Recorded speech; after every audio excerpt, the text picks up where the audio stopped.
Hello बच्चों, कैसे हैं आप सब? बढ़िया एकदम। मैं हूं नवीन वर्मा। स्वागत है आपका आपके प्यारे से चैनल इनक्रेडिबल कीमिया में। तो बच्चों, आज मैं आपके लिए लेकर आया हूं एनिलीन और सब्स्टिट्यूटेड एनिलीन में बेसिक स्ट्रेंथ के बारे में। ओके बच्चों, तो आज का टॉपिक इंपॉर्टेंट है क्योंकि जो बेसिक स्ट्रेंथ होता बच्चों, जितने भी वीडियोस हैं बेसिक स्ट्रेंथ वाले बच्चों, सब के सब इंपॉर्टेंट हैं। तो आज के लेक्चर में अपन लोग एनिलीन एंड सब्स्टिट्यूटेड एनिलीन में बेसिक स्ट्रेंथ का कंपैरिजन करेंगे और बहुत ही इंटरेस्टिंग वीडियो होने वाली है बच्चों। बहुत मजा आने वाला है, आपको पक्का समझ में आएगा, बट उसके लिए आपको पूरा वीडियो देखना पड़ेगा। तो बच्चों, छोटा सा वीडियो है, आप इसको देखिए। आप एनिलीन पर बेस्ड डाउट रहेंगे बच्चों, आपके सारे डाउट इस वीडियो को देखने के बाद क्लियर हो जाएंगे। तो बच्चों, अगर आपको ये वीडियो अच्छा लगे तो आपका जो प्यारा सा चैनल है इनक्रेडिबल कीमिया, उसे लाइक कीजिएगा, शेयर कीजिएगा और सब्सक्राइब करना बिल्कुल ना भूलिएगा। ओके बच्चों, तो स्टार्ट करने जा रहे हैं बच्चों एनिलीन में बेसिक स्ट्रेंथ का कंपैरिजन करना। एनिलीन में जब हम लोग बेसिक स्ट्रेंथ का कंपैरिजन करते हैं बच्चों, तो उसमें दो फैक्टर्स देखते हैं। फर्स्ट, उसमें हम लोग क्या देखते हैं? इलेक्ट्रॉनिक नेचर देखते हैं बच्चों। एंड सेकेंड फैक्टर्स अपन लोग देखते हैं एसआईपी रूल। एसआईपी होता है बच्चों स्टेरिक इनहिबिशन इन प्रोटोनेशन। तो फर्स्ट अपन लोग किसके बेसिस पे देखेंगे? इलेक्ट्रॉनिक नेचर पे, फिर इसके बाद एसआईपी रूल पे बेस्ड देखेंगे। Case first, on the basis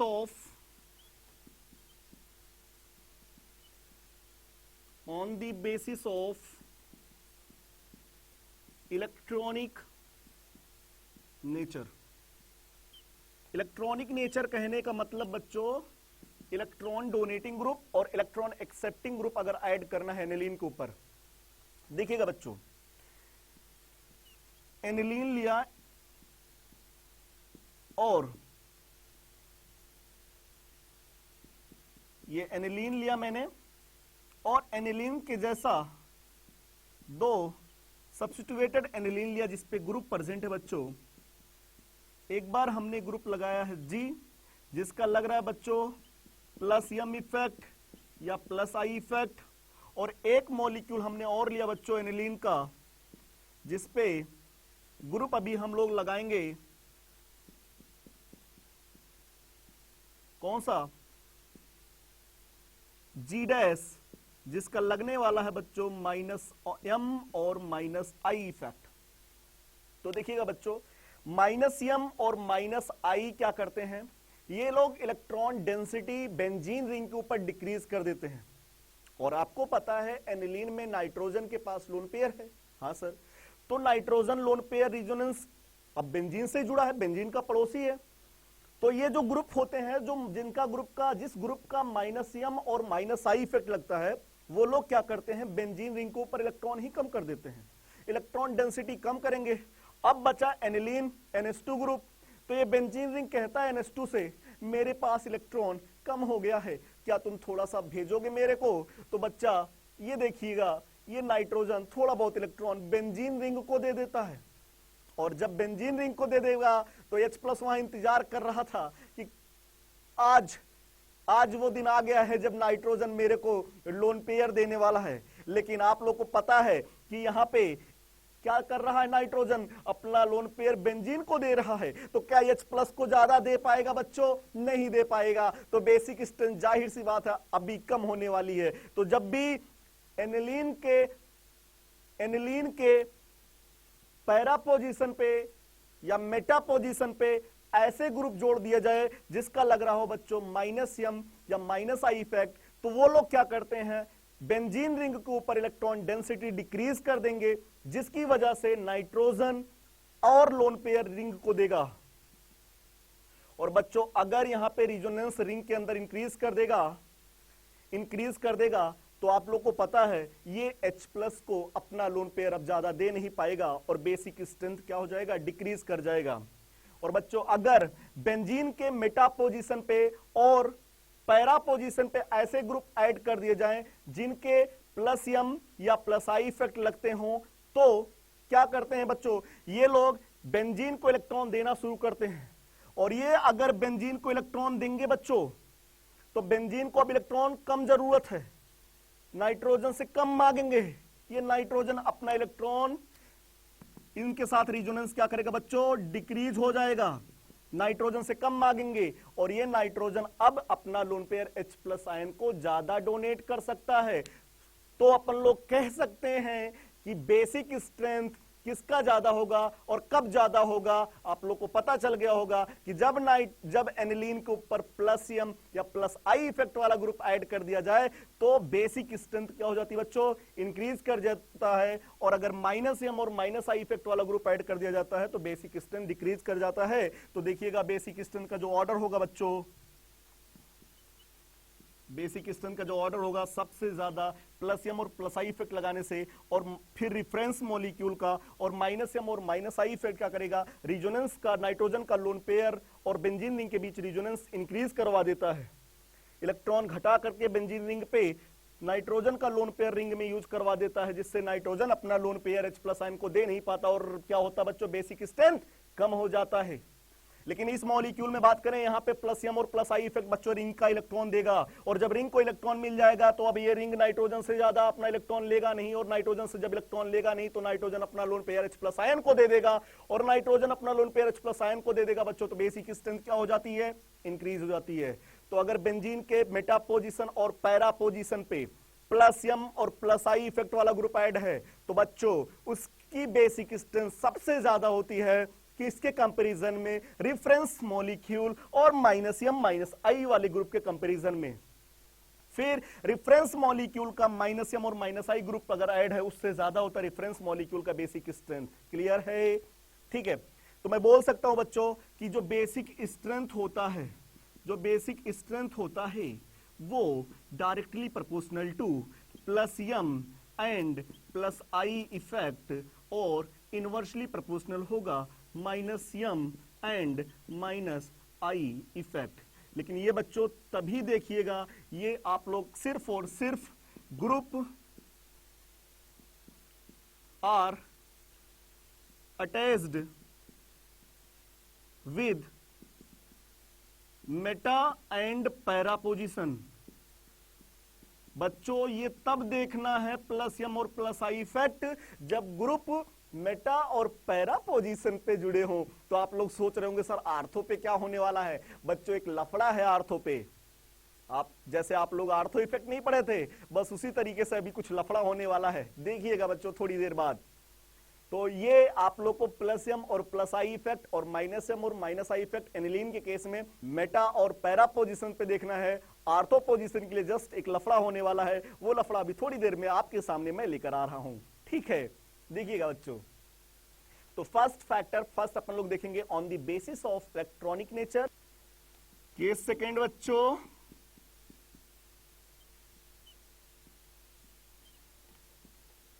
on the basis of SIP rule. बच्चों SIP मीन्स होता है steric inhibition, steric inhibition in protonation. Protonation मतलब H+ को बुलाने में थोड़ा सा दिक्कत हो रही है बच्चों। तो देखिएगा, एक बार सिर्फ मैंने एनिलीन लिया और एक बार मैंने एनिलीन के आर्थो पोजीशन पे बच्चों एक ग्रुप लगाया G। ये एनिलीन क्या करेगा बच्चों, H+ आयन को लोन पेयर डोनेट करके क्या बना देगा बच्चों, एनिलीनियम आयन का फॉर्मेशन करेगा, NH3+ का फॉर्मेशन करेगा। उसी तरीके से ये वाला ग्रुप भी, इस वाले मॉलिक्यूल में भी नाइट्रोजन अपना लोन पेयर को डोनेट करेगा और क्या बनाएगा बच्चों, NH3+ का फॉर्मेशन करेगा बच्चों। और यहां पे ग्रुप जो G लगा है वो लगा ही रहेगा। देखिएगा बच्चों, इस मॉलिक्यूल में एनिलीनियम आयन के आर्थो पोजीशन पे हाइड्रोजन प्रेजेंट है बच्चों, और हाइड्रोजन का आपको पता होगा कोई रिपल्सन नहीं लगता है।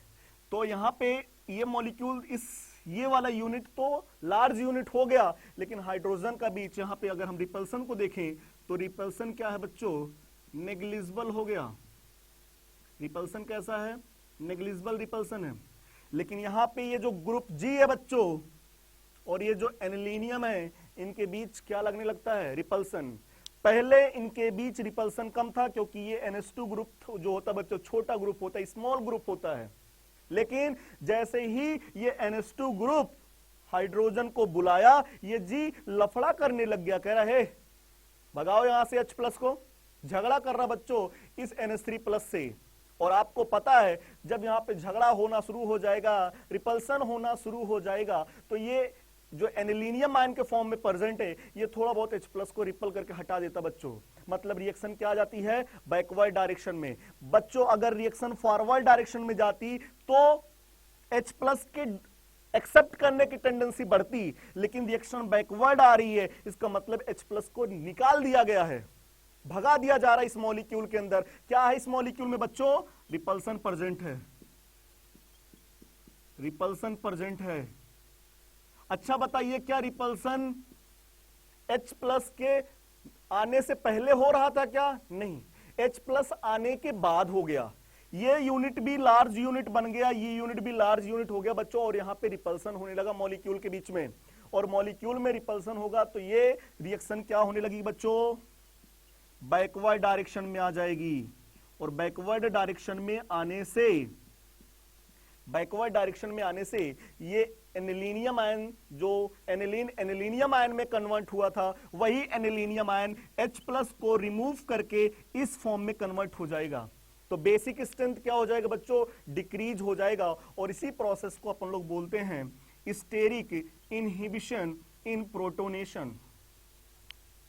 क्लियर बच्चों, मतलब अगर कभी भी एनिलीन के आर्थो पोजीशन पे बल्कि ग्रुप आ जाए बच्चों, तो वहां पे H प्लस को आने में थोड़ा सा दिक्कत होती है।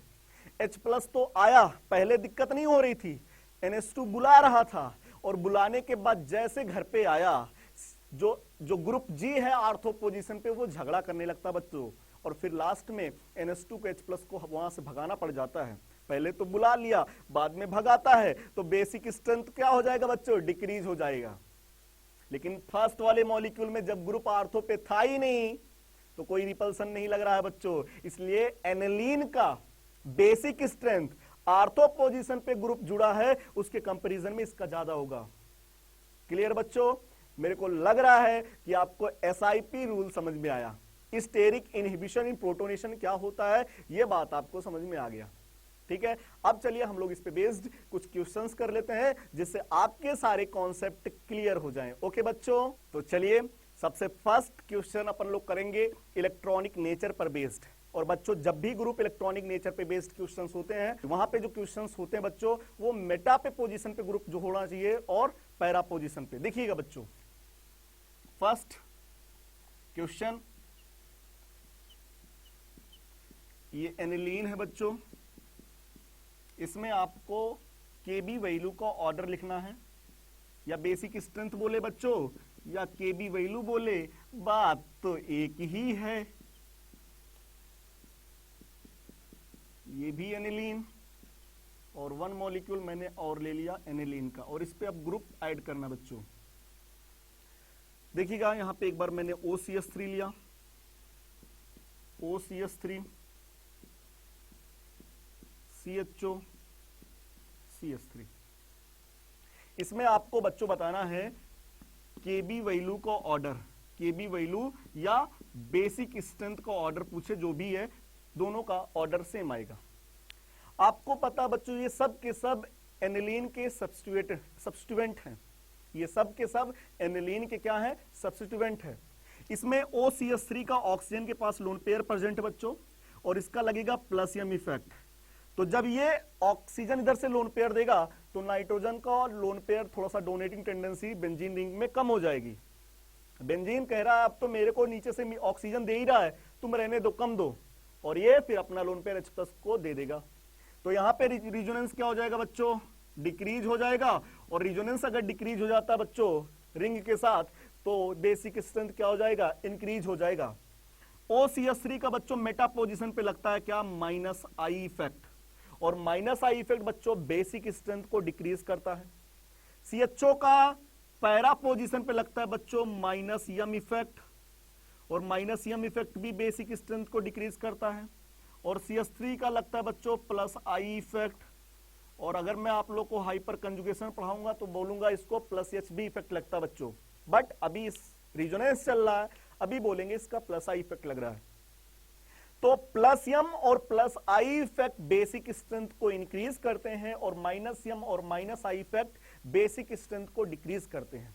ठीक है, तो देखिएगा बच्चों, मैं बात करूं इसमें बेसिक स्ट्रेंथ का ऑर्डर सबसे ज्यादा होगा बच्चों प्लस यम इफेक्ट वाला, क्योंकि प्लस यम इफेक्ट बेसिक स्ट्रेंथ को ज्यादा इंक्रीज करता है। तो यहां पे जो केबी वैल्यू का ऑर्डर होगा या बेसिक स्ट्रेंथ का ऑर्डर होगा, सबसे ज्यादा होगा बच्चों 1 पे, फिर इसके बाद होगा 4 में, फिर थर्ड वाले का सबसे कम हो जाएगा बच्चों, क्यों, क्योंकि माइनस एम इफेक्ट ज्यादा डिक्रीज कर देगा बेसिक स्ट्रेंथ को। फिर इसके बाद सेकेंड वाले मॉलिक्यूल का बेसिक स्ट्रेंथ होगा, और थर्ड वाले मॉलिक्यूल का बेसिक स्ट्रेंथ सबसे कम हो जाएगा। क्लियर है? चलिए बच्चों, अब हम लोग एक क्वेश्चन और देखते हैं। चलिए अगला क्वेश्चन देख ले बच्चों, क्वेश्चन नंबर 2 बच्चों।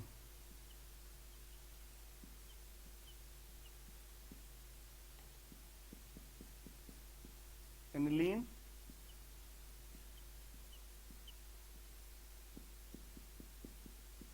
Aniline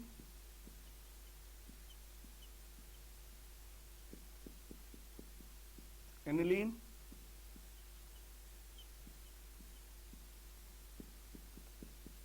aniline. अब इस पे ग्रुप लगा रहा हूं बच्चों। सबसे फर्स्ट ग्रुप CH3 ग्रुप, फिर इसके बाद बच्चों मैंने लगाया यहां पे NO2 ग्रुप, फिर यहां पे लगाया बच्चों मैंने C2H5 ग्रुप, फिर इसके बाद मैंने लगाया बच्चों CHO ग्रुप।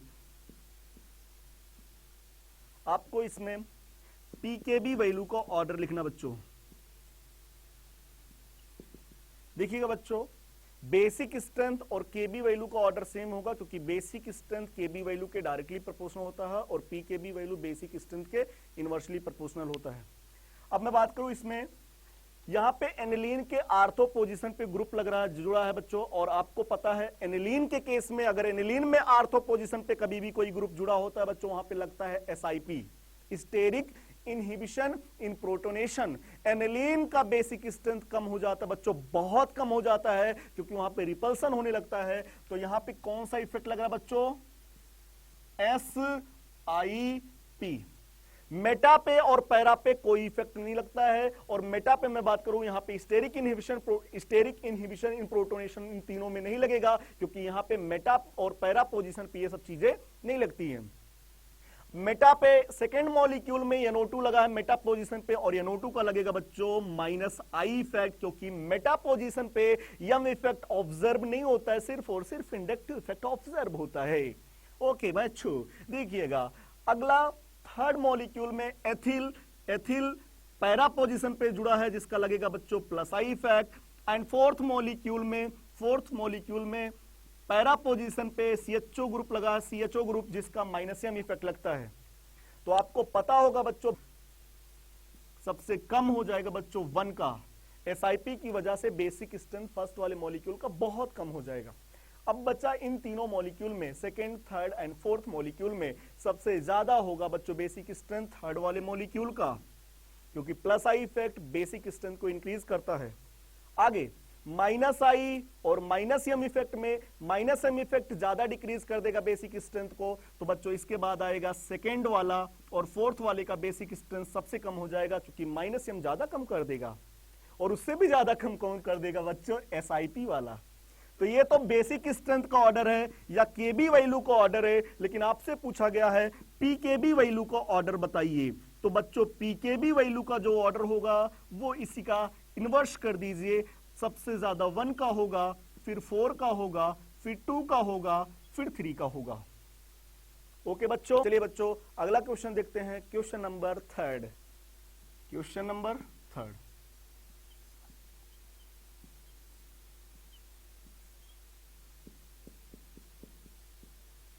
एनिलीन,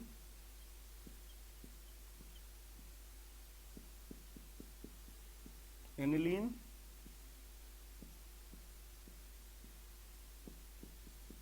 एनिलीन,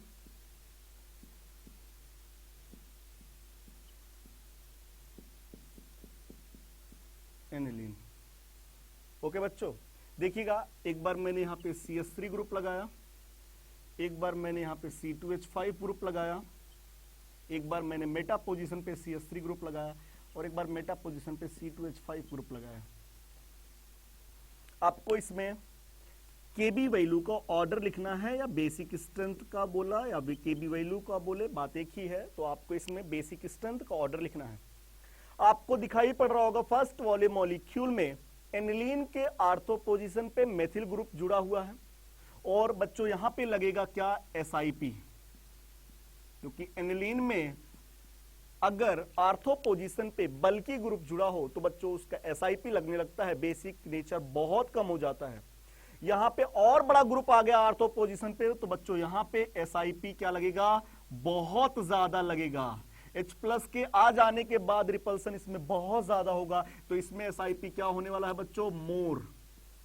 अब मेटा पोजीशन पे SI इफेक्ट नहीं लगता बल्कि इंडक्टिव इफेक्ट ऑब्जर्व होता है और मेथिल और एथिल का मेटा पोजीशन पे लगेगा बच्चों I इफेक्ट, मेथिल का लगेगा +I इफेक्ट और एथिल का भी लगेगा +I इफेक्ट। अगर बात किया जाए मेथिल और एथिल में +I इफेक्ट की तो एथिल का +I इफेक्ट ज्यादा लगता है, मैक्सिमम लगता है। तो बच्चों थर्ड और फोर्थ मॉलिक्यूल का बेसिक स्ट्रेंथ तो बहुत ज्यादा होगा क्योंकि यहां पे कोई रिपल्सन नहीं लग रहा है।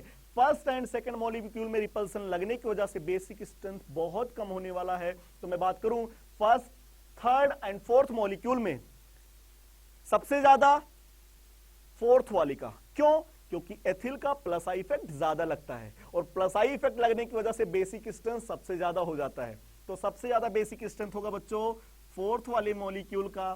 फिर इसके बाद आ जाएगा थर्ड वाला मॉलिक्यूल। फिर इसके बाद बात करें मेथिल और एथिल में यहां पे SIP ज्यादा तो बेसिक स्ट्रेंथ बच्चों यहां बहुत कम हो जाएगा और यहां पे भी बेसिक स्ट्रेंथ कम होगा लेकिन यहां पे तो बहुत कम हो जाएगा। तो सेकंड वाले मॉलिक्यूल का बेसिक स्ट्रेंथ सबसे कम रहेगा और फर्स्ट वाले मॉलिक्यूल का बेसिक स्ट्रेंथ ज्यादा रहेगा। तो बच्चों ये केबी वैल्यू का ऑर्डर है। अगर पीकेबी वैल्यू का ऑर्डर बोलता तो इसी का रिवर्स कर देते, सबसे ज्यादा पीकेबी वैल्यू सेकंड का, फिर 1 का, फिर 3 का, फिर 4 का, ये पीकेबी वैल्यू। मतलब जिस मॉलिक्यूल का बेसिक स्ट्रेंथ ज्यादा उसका केबी वैल्यू ज्यादा, उसका पीकेबी वैल्यू बहुत कम। मेरे को लग रहा है आपके सारे डाउट क्लियर हो चुके हैं। ओके, तो बच्चों अगर वीडियो आपको अच्छा लगा हो तो ये जो आपका प्यारा सा चैनल है इनक्रेडिबल कीमिया, उसे लाइक कीजिए, शेयर कीजिए और सब्सक्राइब कीजिए। ओके बच्चों।